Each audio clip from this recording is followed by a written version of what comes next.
నిన్న ముఖ్యమంత్రి గారు ఏమన్నారు? 42% ఇయ్యంది నేను ఎన్నికలకు పోనన్నారు. నిన్న కేబినెట్ ఏం తీర్మానం చేసింది?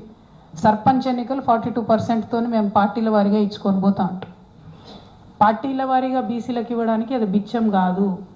మీరు భిక్ష వేస్తే తీసుకోవడానికి బీసీలు సిద్ధంగా లేరు. సర్పంచ్ ఎన్నికలలో గుర్తులు ఉండవు. సో మీరు 42 ఇచ్చినా 52 ఇచ్చినా 62 ఇచ్చినా అడిగేటోడు ఎవడు ఉండడు. పైగా సర్పంచ్ ఎన్నికలు ఇప్పుడు అర్జెంటుగా పెట్టకపోతే మిమ్మల్ని కొట్టింది ఎవరు? జయలలిత గారు 9 సంవత్సరాలు ఎన్నికలు నిర్వహించలేదు తమిళనాడులో. అప్పుడు పివి నరసింహారావు గారు ప్రెషర్లోకి వచ్చి అప్పుడు 9th షెడ్యూల్లో పెట్టుకొని మనం దాన్ని రిజర్వేషన్లు వాళ్ళు తమిళనాడులో సాధించుకున్నారు. పేరుకు చెప్పడానికి రేవంత్ రెడ్డి గారు ఏం చెప్తారు? నేను తమిళనాడు తరహా సాధిస్తా అని చెప్తారు.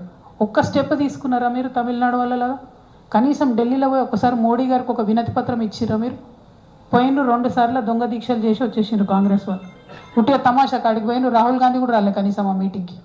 సోనియా గాంధీ గారు దూరం మాట. వేణుగోపాల్ గారు కూడా రాలే, కేసీ వేణుగోపాల్ గారు.